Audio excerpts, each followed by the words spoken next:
Hello everyone, कैसे हो? I hope सभी स्वस्थ होंगे और अपने काम में व्यस्त होंगे। सो फ्रेंड्स, अपडेट दे देती हूँ आगे की मैं आपको। जैसे कि पिछली क्लिप में आपने देखा होगा, हम लोग मैडम से मीटिंग के लिए गए हुए थे। फर्स्ट डे हमारे सारे टेस्ट हुए थे, सेकंड डे हमने मैम से मीटिंग की थी ताकि आगे का हम पूरा समझ सकें। और आप लोगों को भी मैं अपडेट दे देती हूँ। हालांकि मैम से मीटिंग की 4 से 5 डेज हो चुके हैं, बस थोड़ा सा मूड ऐसा हो रहा था कि मन नहीं किया वीडियो रिकॉर्ड करने का। लेकिन आज मैं थोड़ा ठीक फील कर रही थी, तो मैंने कहा चलो थोड़ी सी क्लिप मैं अपनी बना के रख लेती हूँ। जब भी ब्लॉग जाएगा तब आप तक अपडेट पहुँच जाएगी आगे की।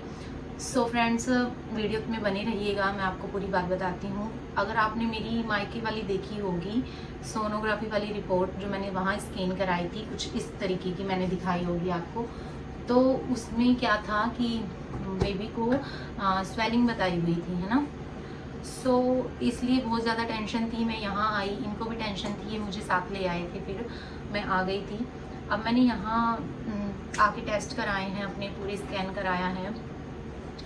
तो अच्छी बात तो ये है कि स्वेलिंग बढ़ी नहीं है, क्योंकि मुझे जो डॉक्टर द्वारा सलाह दी गई थी कि आप वॉक करो, ज़्यादा एक्टिव रहोगी ताकि बेबी भी अंदर एक्टिव रहे, जिसके कारण वो स्वेलिंग है वहीं की वहीं रुक जाए और बैठना नहीं है आपको ज़्यादा देर। तो मैंने फिर, जैसा कि आपको पता था, मैं अपनी स्टडी कर रही थी, टीचर की तैयारी कर रही थी, तो फिर ज़्यादा देर बैठना नहीं था। तो वो मेरी पढ़ाई सच में डिस्टर्ब हो चुकी है फ्रेंड्स, मैं बता नहीं सकती आपको। दुख भी होता है, लेकिन सबसे ज़रूरी है बच्चा।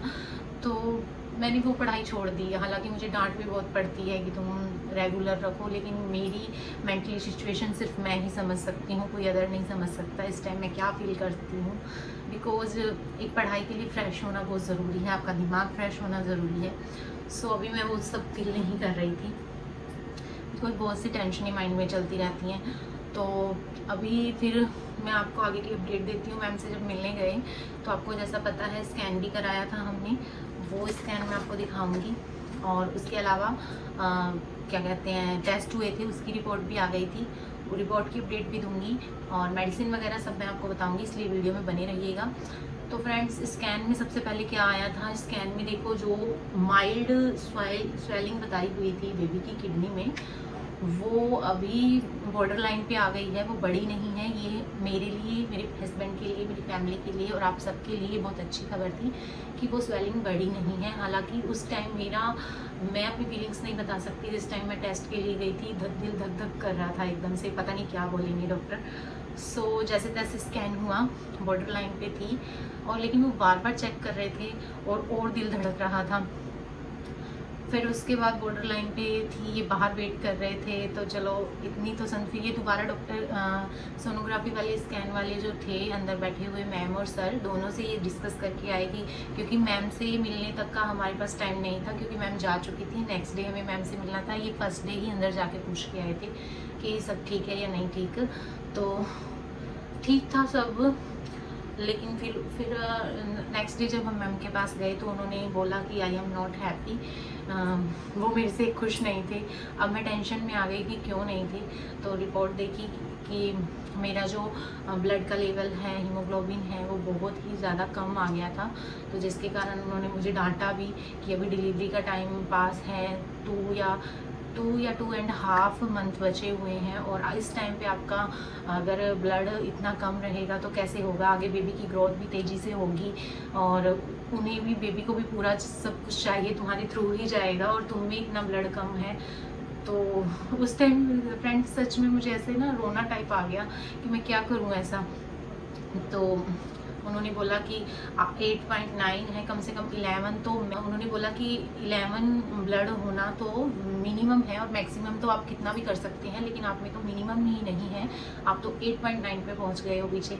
सो फिर मैंने बहुत सा मतलब क्वेश्चन भी पुटअप किए कि मैम सब ठीक रहेगा, या मैम ने बोला कि आपको खुद को टेंशन होनी चाहिए, खुद की खाने पीने पे ध्यान की। तो उन्होंने मुझे बहुत सी मेडिसिन लिख के दी। इसके अलावा खून बढ़ाने के लिए उन्होंने चुकंदर, अनार जूस, हरी सब्जियां, हरी पत्तेदार सब्जियां उन्होंने मतलब खाने के लिए बोला है, मसालेदार सब कुछ अवॉइड करने के लिए बोला है, और बोला है कि जितना अपना ध्यान रखो उतना रख सको।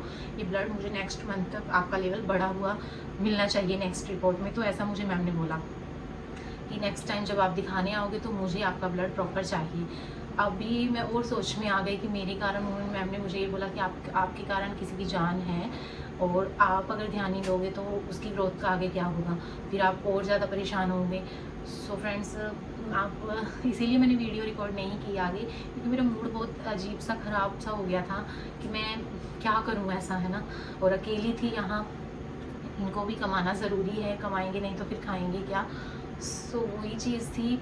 बट जैसे तैसे खुद को समझाया, सब बोले टेंशन नहीं। हालांकि मेरी आंटी, मेरी पड़ोसी बहुत अच्छे हैं, दिन में 5-5 बार मेरा हाल चाल पूछने आते हैं कि तू ठीक है, नहीं ठीक है, और बहुत अच्छे हैं। मैं सच में ना उनका वर्ड्स में थैंक्स नहीं बोल सकती। काफ़ी अच्छे मुझे नेबर मिले हैं, मम्मी पापा की तरह मेरा ध्यान रखते हैं। तो उन्होंने भी मुझे हिम्मत दी कि तू टेंशन मत ले, हम सब तेरे साथ हैं, तू बस अपना ध्यान रख। तो फिर मतलब रिपोर्ट नॉर्मल थी, बेबी का भी सब ठीक था, लेकिन बेबी को भी स्वेलिंग थी, लेकिन बॉर्डर लाइन पे थी। और वो उन्होंने मुझे बोला कि अगर आपने पिछले नेक्स्ट मंथ से यहाँ तक इतना सुधार किया है, तो ये जो बॉर्डर लाइन पे है, ये नेक्स्ट मंथ आप और ज़्यादा एक्टिव रहो, ताकि कि ये बिल्कुल फिनिश हो जाए। तो हो सकता है नेक्स्ट मंथ आपको ये देखने को ही ना मिले। और अगर ऐसा होता भी है तो बेबी डिलीवर होने के बाद ये प्रॉब्लम ऑटोमेटिक सॉल्व हो जाती है। तो आप बस ये प्रे करो कि ये प्रॉब्लम ऑटोमेटिक सॉल्व हो जाए, वरना मेडिसिन बहुत सी होती हैं। वैसे मुझे उन्होंने हिम्मत दी कि आप टेंशन फ्री रहो। ठीक है, टेंशन फ्री रही, घर आ गई थी। और अभी मैं सोच रही हूँ कि मैं आपको जो मुँह जुबानी बता रही हूँ, मैं आप सबको दिखा देती हूँ, ताकि आपको भी तसल्ली हो जाए। इसीलिए मैं सारी रिपोर्ट लेके बैठी हुई हूँ। तो ये सारे टेस्ट थे, अभी आपको दिखेंगे नहीं, ये पूरे टेस्ट थे मेरे, जो भी मेरी मैम ने लिखे हुए थे, ये सारे टेस्ट थे। और ये कार्ड मैम ने एक बनाया था वहाँ पे, जो कि अभी डिलीवरी के टाइम 3 मंथ है, 7, 8, 9th में, तो ये कार्ड उन्होंने बना दिया था, क्योंकि ये टाइम ऐसा होता है कि बेबी किसी भी टाइम आ सकता है। तो उन्होंने ये कार्ड हमें बनाने के लिए बोला था, ये कार्ड बनाया था, हमने बनवाया था वहीं पर। ये मैडम से जो हमारी बात हुई थी, उन्होंने बोला कि अगर आपको वहम है और ज़्यादा अगर आपको टेंशन है, तो ये उन्होंने एक नाम लिख के दिया था, ट्री टॉप नामक जो लैब थी, वहाँ से आप दोबारा से स्कैन करा सकते हैं। सो अभी तक तो हमने ऐसा नहीं सोचा है। ये सारी रिपोर्ट्स की बहुत सारी रिपोर्ट्स हैं ये। तो अभी मैं आपको दिखाती हूँ इस मंथ वाली। आई थिंक ये पहले वाली है, तो मैं अब वाली दिखाती हूँ आपको। टेंशन तो होती है फ्रेंड्स, मैं जब कुछ भी करने जाती हूँ 153 होना चाहिए लेस देन, और ये मेरा रिजल्ट आया था 111 का, तो ये तो ओके था।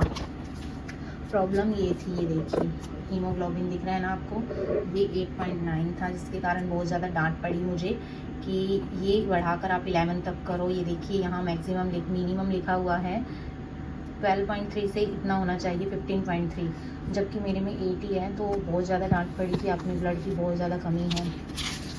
अभी भी बैठी हूँ फ्रेंड, तो पैरों में झंझनाहट सी होने लग गई है। बाकी ये सारी अदर रिपोर्ट हैं जो कि बिल्कुल नॉर्मल थी। देखिए इधर भी है बैक पे, दिखा रही हूँ मैं पूरी आपको। बाकी मेरी सारी रिपोर्ट ठीक आई थी। ये थायराइड की रिपोर्ट थी, तो ये भी देखिए ठीक है, क्योंकि अभी मेरा माइंड सेट नहीं है। जब तक बेबी आ नहीं जाता तब तक मैं कुछ भी शेयर नहीं करूँगी। हाँ, मैं थोड़ी सी मेमोरीज़ और वीडियोज़ बना के रख रही हूँ आप लोगों के साथ शेयर करने के लिए। अभी भी देखिए फ्रेंड्स, बैठी हूँ तो पैर ऐसे हो गए हैं, एकदम से झंझनाहट होने लग जाती है एक जगह पैर रखूँ तो वही बात है। आप बस प्रे कीजिएगा मेरे लिए, बस आगे का टाइम थोड़ा मेरे लिए टफ है। मुझे कुछ समझ नहीं आ रहा कि घर थी, जूस भी पीती थी, सब कुछ कर रही थी, लेकिन एकदम से अब ब्लड का क्या रोल है, ये मुझे फर्स्ट प्रेगनेंसी, इसलिए मुझे इतना नॉलेज है नहीं। जितना हो पा रहा है उतना मैं कर रही हूँ। और कि खाने का मन भी नहीं होता है, ज़बरदस्ती खाना पड़ता है, पेट भरा भरा सा लगता है, लेकिन क्या करूँ, अभी खाना भी पड़ता है, इतना भी नहीं खाया जाता। यहाँ भी तो मुझे आँखों से भी लग रहा है कि आँखें पीली पीली हो गई हैं मेरी, देख सकते हैं वाइट वाइट आंखें हो गई हैं। पहले मैं ये चीज़ नहीं मानती थी, तो भी आंखों से ही दिख रहा है कि ब्लड की कमी हो गई है, आंखें अंदर हो गई हैं। और फेस भी, वैसे मैं जब से यहाँ आई हूँ ना, सब मुझे यही बोलते हैं कि आपका फेस डल हो गया है काफ़ी। अभी देखते हैं क्या है क्या नहीं, बस कोई नहीं, मुझे कुछ भी हो चलेगा, लेकिन बेबी को इस दुनिया में अच्छे से बस आ जाए, क्योंकि अभी मुझे ऐसे लगता है कि हमारे अंदर एक जान पल रही है, और उसे हमारे कारण कुछ नहीं होना चाहिए, हमें कुछ भी हो जाए। सो एक अटैचमेंट सी हो गई है। तो यही सब आपके साथ शेयर करना था। बहुत देर से सोच रही थी कि मैं अगर वीडियोस क्लिप ऐड कर रही हूँ तो ये तो मैंने शेयर किया ही नहीं है। सो फ्रेंड्स, स्किन ये दोबारा से बोला है, नेक्स्ट मंथ मैं फिर से स्किन के लिए जाऊँगी। स्किन इसलिए करवानी पड़ रही है ताकि जो किडनी स्वेलिंग है वो बड़ी है घटी है वो हमें रेगुलरली है कि स्कैन होते रहेंगे मॉनिटरिंग के लिए कि स्वेलिंग बड़ी है घटी है क्या है, उसी अकॉर्डिंग दवाई चलती रहेगी। तो अभी देखते हैं, जब तक बेबी डिलीवर नहीं होता तब तक ये प्रॉब्लम बेबी को भी फेस करनी पड़ेगी, मुझे भी फेस करनी पड़ेगी। सो अब मैं तो यही कहूँगी कि ऊपर वाला बस सब सही करे, आप सबकी दुआएं भी काम आए। बहुत जल्द आपसे ये ब्लॉग शेयर करूँगी, आशा करती हूँ आपको अच्छी लगी होगी वीडियो। चलिए वीडियो का एंड करती हूँ, तब तक के लिए स्वस्थ रहिए, मस्त रहिए और अपने काम में व्यस्त रहिए। फिर मिलूंगी एक नई वीडियो के साथ। श्री शिवाय नमस्ते, हम राधे राधे, नमस्ते।